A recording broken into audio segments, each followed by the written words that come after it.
बच्चों, प्रत्येक दिन की तरह आज भी हम लोग सैनिक विद्यालय के लिए, सैनिक स्कूल के लिए 25 जीके जीएस करने वाले हैं और बहुत बेहतरीन क्वेश्चंस है। इसको आप याद कर लीजिएगा अच्छी तरह से, है ना। चलो अच्छा, स्टार्ट करते हैं। Question number 1, in which city elephant festival is celebrated annually. कौन सा ऐसा सिटी है जो एलिफेंट फेस्टिवल सेलिब्रेट करता है, मतलब हाथी पर्व, है ना। तो हाथी पर्व कौन सा सिटी सेलिब्रेट करता है? जयपुर है, जयपुर होगा, जोधपुर होगा, बीकानेर होगा, अजमेर होगा। बच्चों आपको बताना है क्या आंसर होगा। से चलो फटाफट बताओ बच्चा।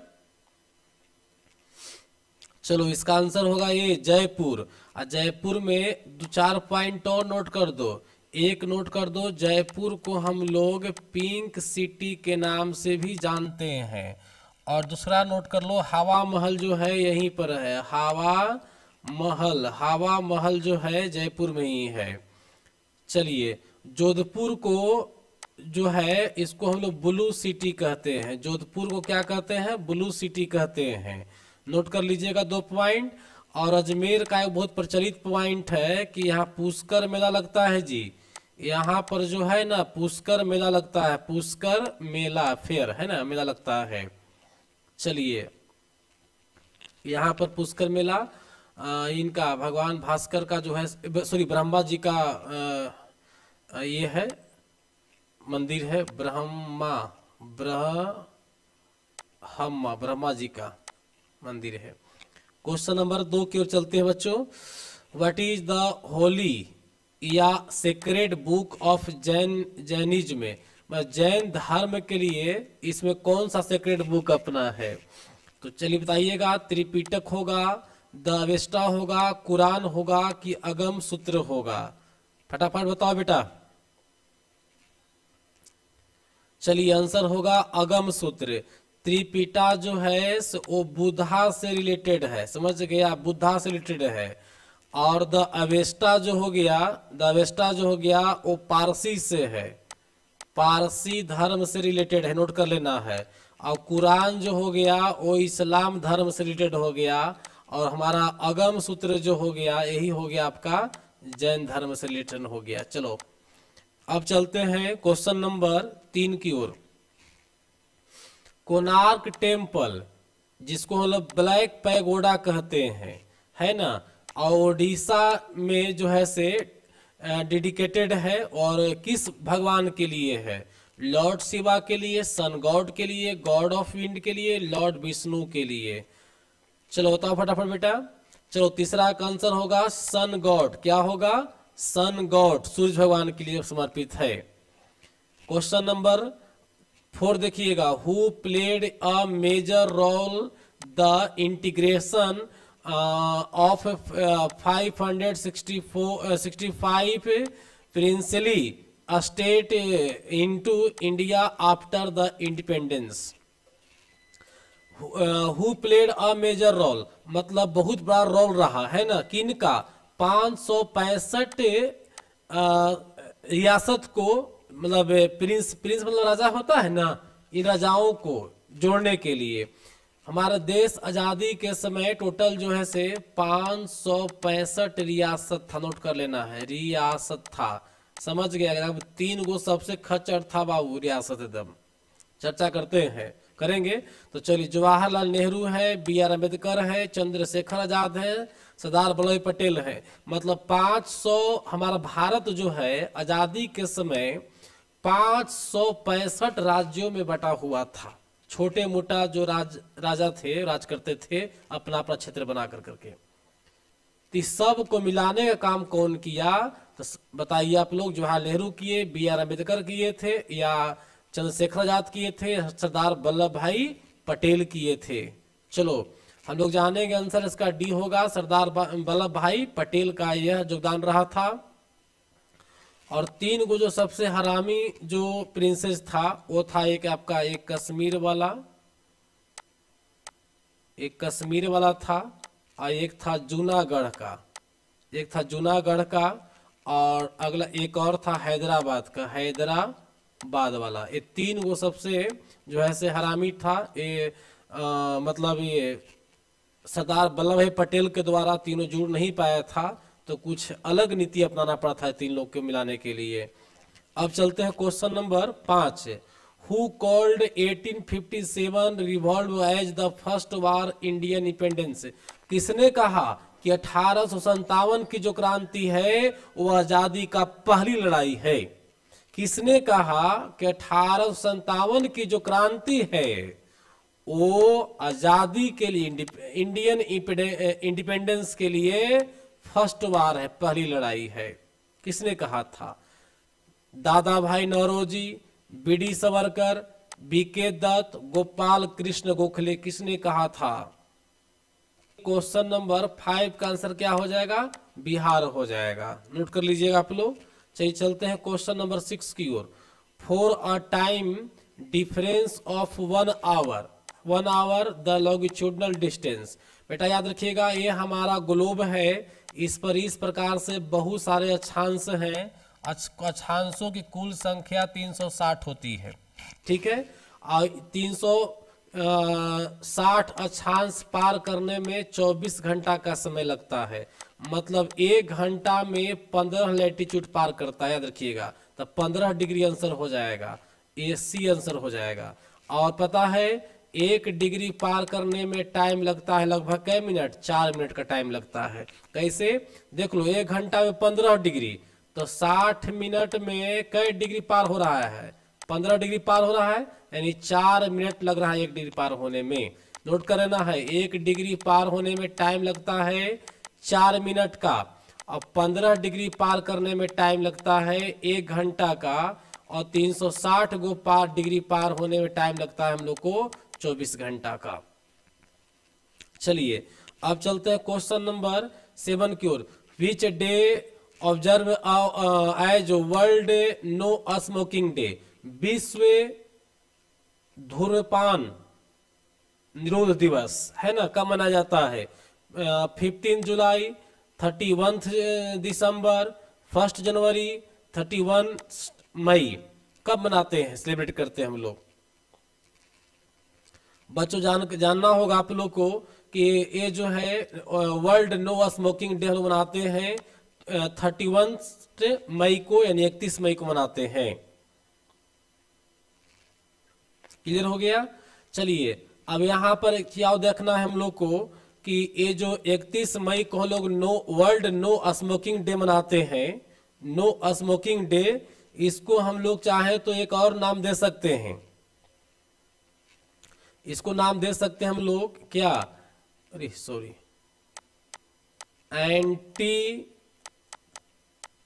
टोबैको डे, है ना। एंटी मतलब क्या? उल्टा, नहीं, विरोध करना। तंबाकू दिवस का विरोध करना, तंबाकू या तंबाकू विरोध निषेध दिवस मनाने के लिए कहिए, या वर्ल्ड नो स्मोकिंग डे हम लोग का मनाते हैं 31 मई को मनाते हैं। क्वेश्चन नंबर 8 की ओर चलते हैं। 8 में washing soda is the common name. Washing soda का कॉमन नेम क्या होगा?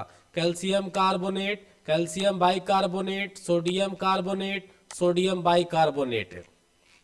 आंसर फटाफट बताओ, तब तक तीनों का मैं फॉर्मूला लिख दे रहा हूं। Calcium carbonate CaCO3, calcium bicarbonate CaHCO3 का यहाँ क्या हो जाएगा? होल 2 हो जाएगा। कैसे बाबू? तो कार्बन का वैलेंसी 2 होता है और कार्बोनेट का वैलेंसी भी 2 होता है, तो यहाँ दोनों कॉमन हो गया, समाप्त हो गया। कैल्शियम का वैलेंसी यहाँ 2 हो जाएगा, कार्बोनेट बाइकार्बोनेट का जो वैलेंसी होता है वो 1 होता है, मैच हो गया। सोडियम कार्बोनेट तो ये हो जाएगा Na2CO3, सोडियम बाइकार्बोनेट तो ये हो जाएगा आपका NaHCO3, इसका भी 1, इसका भी 1 हो जाएगा। चलो सबका फॉर्मूला नोट कर ला बेटा, है ना।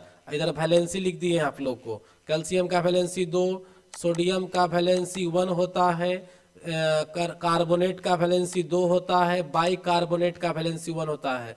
बाई कार्बोनेट, कोई चीज में किसी भी मूलक में बाई लग जाए तो सिर्फ हाइड्रोजन आग लगा देना है, बाई। जैसे मान लो सल्फेट SO4, सल्फेट का 2 होता है वैलेंसी, जैसे कह दिया बाई सल्फेट तो लगा देना आगे हाइड्रोजन HSO4 और वैलेंसी 1 हो जाएगा, वैलेंसी 1 हट जाती है, ठीक है। चलिए तो बात कर रहे बेटा हम लोग किसका, वाशिंग सोडा का। तो वाशिंग सोडा हम लोग किसको कहते हैं, सोडियम कार्बोनेट को। किसको कहते हैं, सोडियम कार्बोनेट को कहते हैं वाशिंग सोडा। कंफ्यूजन ना हो, नोट कर देखो यहाँ पे आपको ध्यान दीजिएगा एगो, देखिए सोडियम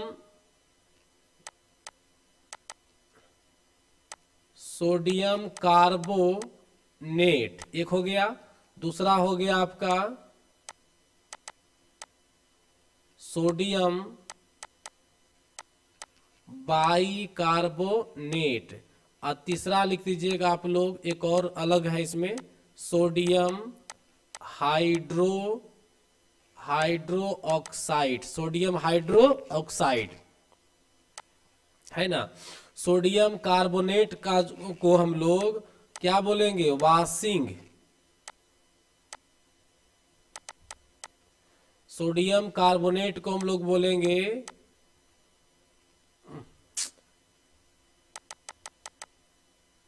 सोडियम कार्बोनेट को क्या बोलेंगे जी, वाशिंग सोडा। क्या बोलेंगे इसको, वाशिंग सोडा। और सोडियम बाइकार्बोनेट को जो होगा, बाई लग जाएगा तो इसको हम लोग बोलेंगे बेकिंग सोडा। क्या बोलेंगे, बेकिंग सोडा। ये कपड़ा साफ करने वाला, ये हो जाएगा खाने वाला, ये हो जाएगा, ये भी साफ सफाई कारण में काम आता है, ये हो जाएगा आपका एक कॉस्टिक सोडा। तो सोडियम में 3 गो सोडा होता है, washing soda, baking soda, caustic soda. Sodium carbonate को वाशिंग सोडा, बाइकार्बोनेट को बेकिंग सोडा, सोडियम हाइड्रोक्साइड को बोलेंगे कॉस्टिक सोडा। क्वेश्चन नंबर 9 देखिए अब, She went to fortune to win support for the India's struggle against the British government। मतलब फौजी मतलब विदेशी, सी लगा है मतलब वह औरत कोई होगी, सपोर्ट मतलब साथ देना, India's struggle against British government, British government के लिए के विरुद्ध में भारतीय जो स्ट्रगल कर रहे थे उसका साथ देने वाली कौन सी महिला थी, मैडम भीखाजी कामा, इंदिरा गांधी, सरोजिनी नायडू, विजय लक्ष्मी पंडित।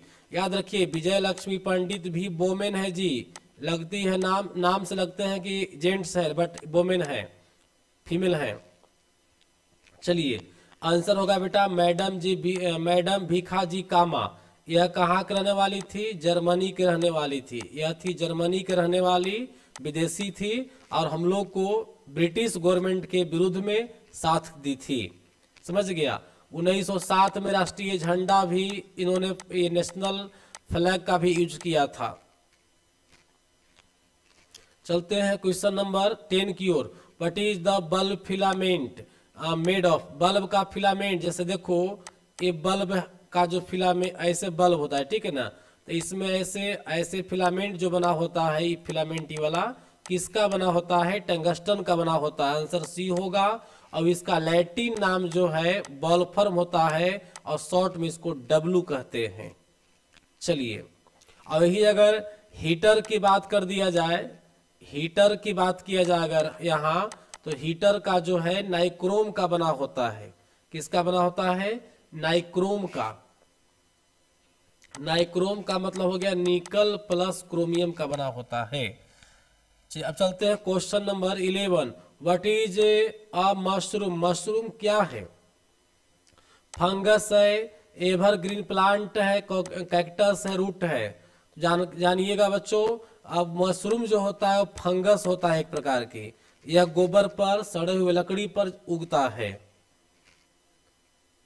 अब चलते हैं क्वेश्चन नंबर 12 की ओर। Which is the secret intelligence agency of Israel.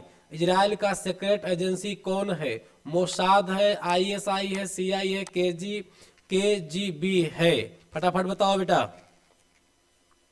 चलो आंसर होगा ये, मोसाद जो है इजराइल का है। ISI जो है, नोट कर लो बेटा, यह जो है पाकिस्तान का है। कहाँ का है? पाकिस्तान का है। और CIA जो है हमारा, ये जो है आपका सेंट्रल इंटेलिजेंस एजेंसी, ये आपका हो गया USA का। KGB ये आपका रूसिया का हो गया, रूसियन हो गया, ये रूस का है। नोट कर लो सब। चलो चलते हैं क्वेश्चन नंबर 13 की ओर। Between which two ocean do Australia lies? Australia किस दो ओशियन के बीच में है? ऑस्ट्रेलिया किस दो ओशियन के बीच में है? तो ऑप्शन दिया हुआ है the Indian ocean and Pacific ocean, the Indian ocean and Atlantic ocean, the Pacific and Atlantic ocean, the Arctic ocean and Indian ocean. इस प्रश्न को अच्छी तरह समझने के लिए वर्ल्ड मैप साथ में रखिएगा, समझ गए? तो सॉल्यूशन के समय में बेहतर समझ में आएगा आप लोग को। आंसर ऐसे ए होगा। इसको फिलहाल देख लेते हैं मैप में। देखिए, ये आपका ऑस्ट्रेलिया हो गया, ये आपका इंडियन ओशियन हो गया, ये आपका प्रशांत महासागर हो गया। प्रशांत महासागर मतलब हो गया पैसिफिक हो गया ये वाला, समझ गए? तो हमारा ऑस्ट्रेलिया जो महादेश है, कॉन्टिनेंट है, इंडियन ओशियन और पैसिफिक ओशियन के बीच है। तो आंसर क्या मारेंगे? ए मार देंगे। अब इंडियन अटलांटिक के बीच कौन है? तो ये भी नोट कर लो, अफ्रीका होगा। कौन होगा? अफ्रीका होगा। और जानते हैं, इसको आप लोग नोट कर लीजिए, मैप में मिला लीजिएगा, बढ़िया से समझ में आएगा। और पैसिफिक अटलांटिक के बीच कौन होगा? तो अमेरिका होगा। अमेरिका कौन होगा? अमेरिका होगा। और आर्कटिक और इंडियन के बीच में कौन होगा? तो आपका जो है से एशिया महादेश होगा। कौन हो जाएगा? एशिया महादेश हो जाएगा। चलिए चलते हैं क्वेश्चन नंबर 14 की ओर। Lord Jagannath is the considered to be a form of which the following god? मतलब जगन्नाथ मंदिर जो पुरी में है, कहाँ में है? पुरी, ओडिशा में है ना? पुरी ओडिशा में। बताओ किस भगवान के सपोर्ट वाला है? इंदिरा का, शिवा का, सन का, विष्णु का। तो आंसर होगा डी बेटा, विष्णु। और यहीं से शुरू होता है रथ यात्रा। रथ यात्रा, रमजत्रा जिसको बोलते हैं, है ना? नाम सुने हैं रमजत्रा, रथ यात्रा। तो रथ यात्रा कहाँ से निकलती है? पुरी से निकलती है। मतलब पुरी के लिए प्रचलित पर्व है ये। 15 क्लोव का मतलब क्या होता है? लौंग है ना? लौंग होता है, जो लौंग मसाला मिर्च होता है ना, लौंग इलायची, वही वाला। Obtained from which part of the plant? Plant का कौन सा भाग होगा? रूट होगा, स्टेम होगा, फ्रूट होगा, फ्लावर प्लांट होगा। याद रखिएगा बेटा, लौंग जो है, क्लोव जो है, एक प्रकार का फ्लावर बर्ड है, मतलब फूल की कली होती है। Question number 16। वेयर इज गिर नेशनल पार्क? गिर नेशनल पार्क कहां पर लोकेटेड है? राजस्थान, गुजरात, बिहार, असम। बहुत प्रचलित क्वेश्चन है, इसका जवाब आप लोग को देना चाहिए। फटाफट आंसर दो। आंसर इसका हो जाएगा गुजरात, बिहार। चलिए 17 देखिएगा। Name of the largest river in the world? Name of the largest river in the world मतलब विश्व की सबसे बड़ी नदी कौन होगा? सेट नंबर 4 में या 5 में कहीं जिक्र किए हैं, ध्यान में नहीं है, आप लोग देख लीजिएगा। गंगा जो है यह इंडिया का होगा। कहाँ का होगा? इंडिया का। दोनों टाइप में आता है, लॉन्गेस्ट में भी और लार्जेस्ट में भी, याद रखिएगा, दोनों में आता है।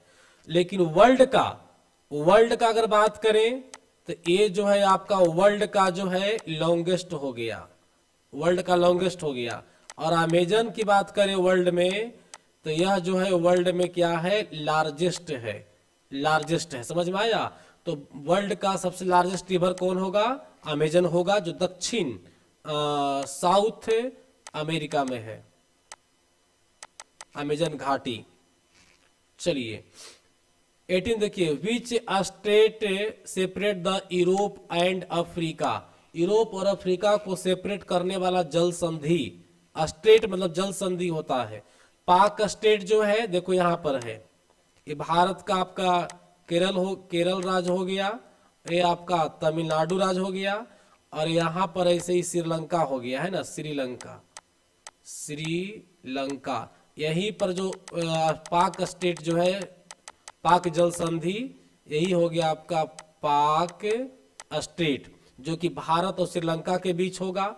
तो पाक जल संधि कहाँ हो जाएगा, इंडिया और श्रीलंका के बीच। लेकिन आपसे पूछा जा रहा है यूरोप और अफ्रीका के बीच। देखिए यहाँ पर यूरोप महादेश बॉर्डर बनाता है और ये आपका अफ्रीका का बॉर्डर है, यहीं पर आपका है जिब्राल्टर संधि। ये वाला आंसर क्या हो जाएगा, बिहार हो जाएगा।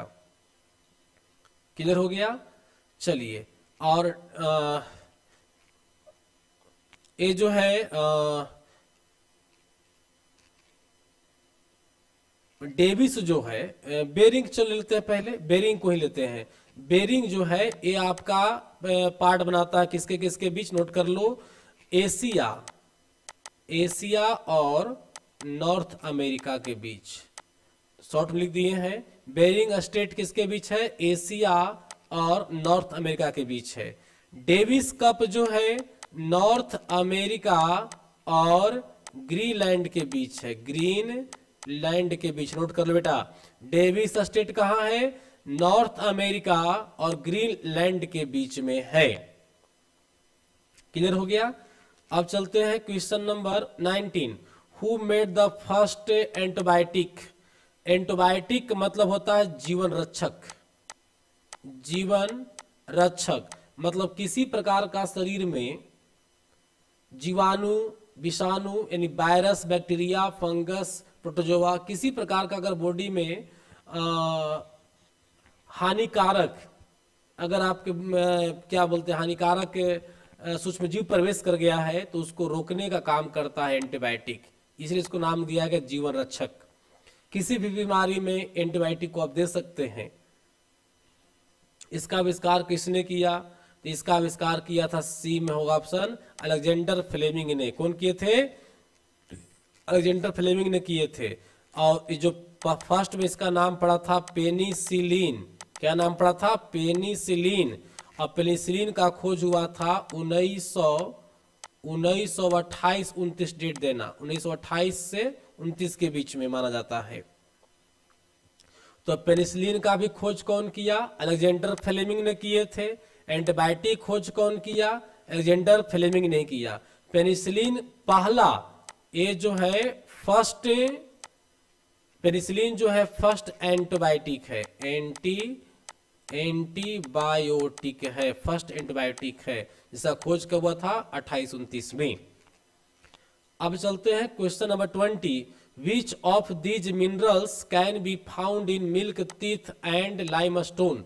चूना पत्थर और दांत में, दूध के दांत में कौन सा मिनरल्स होगा, पोटासियम होगा, मैग्नीशियम होगा, सोडियम होगा, कैल्शियम होगा। कल या परसों क्लास बताए थे कि दांत में दो तरह का, अगर टीथ की बात करते हैं हम लोग, तो टीथ में दो प्रकार का मिनरल्स होता है, एक कैल्शियम होता है और दूसरा क्या होता है, फॉस्फेट होता है, P4 फास्फोरस, फॉस्फेट होता है। फॉस्फेट फास्फोरस का ही रूप है।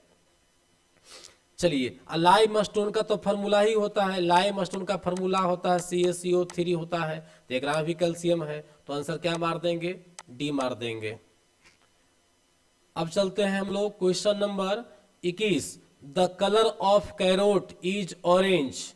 The colour of carrot is orange मतलब कैरोट, गाजर का रंग ऑरेंज जो होता है। गाजर तो लाल भी होता है, हल्का ब्लू, और लाल भी होता है, और आपका मतलब ऑरेंज भी होता है। तो ऑरेंज का जो कारण है वो कैरोटीन है, आंसर ये होगा। गाजर में कैरोटीन की प्रधानता होती है, इसीलिए गाजर का रंग नारंगी या पीला होती है। और एंथ्रोसाइनिन के कारण रंग लाल होता है। एंथ्रोसाइनिन के कारण रंग कैसा होता है, लाल होता है, रेड होता है। अब चलते हैं question number 22। Indira Gandhi canal in state mainly. ये भी पढ़ाई हो चुका है पहले टॉपिक में कि इंदिरा गांधी कैनाल जो है मुख्य रूप से कहाँ से है, किस राज्य में है, राजस्थान में है। किस मरुस्थल को सिंचित करता है, थार मरुस्थल को। अब चलते हैं 23, the capital of Nepal. Nepal का कैपिटल कहाँ है जी, Delhi, Thimphu, Kathmandu, Beijing. Very simple question है, आंसर दीजिए। 23 का आंसर क्या होगा, C, Kathmandu. Question number 24, which of the following is the lightest metal. Lightest का मतलब क्या होता है, सबसे हल्का, है ना, एकदम हल्का। देखिए मरकरी, सिल्वर, लिथियम, लीड, यही बात हो रही है ना। तो इसमें सबसे हल्का आंसर क्या होगा, लिथियम। सबसे हल्का लिथियम है, जिसका सिंबल जो एलआई होता है। और इसका एटॉमिक नंबर की बात करें, एटॉमिक नंबर तो 3 होता है। अब इसका एटॉमिक अगर वेट की बात करें, हम लोग वेट की बात करें, एटॉमिक वेट नंबर की बात करते हैं तो 6 या 7 होता है। चलिए अगला क्वेश्चन हम लोग का है, blood fail to clot fill flowing in the blood vessels because of the presence of. मतलब ब्लड जब बॉडी से बाहर आती है तो ब्लड तो क्लोटिंग हो जाती है, जम जाती है, लेकिन ब्लड वेसल्स के अंदर क्लोटिंग होने में फेल हो जाता है, जमने नहीं देता है। बॉडी के अंदर ब्लड जमता नहीं है, क्यों? तो बॉडी के अंदर ब्लड नहीं जमता है, जिसके पीछे मुख्य वजह क्या है, हिपैरिन। आंसर क्या मारिएगा, ए, हिपैरिन। हीमोग्लोबिन तो भाई आरबीसी का पार्ट्स हो गया, है ना।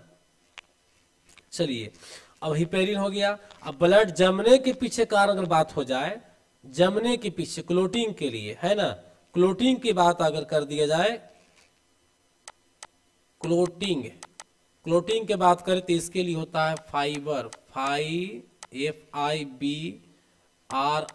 Fibrinogen, fibrinogen protein, protein, fibrinogen protein के कारण ही ब्लड जब बाहर निकलती है तो वह जम जाती है। इसमें एक जैसे जाली का निर्माण करता है, फाइबर होता है, जिसमें हमारा प्लेटलेट्स वगैरह फंस जाते हैं और ब्लड डूब जाता है। तो बच्चों आज क्लास यहीं पर स्टॉप करेंगे, फिर मिलेंगे हम लोग अगले क्लास में।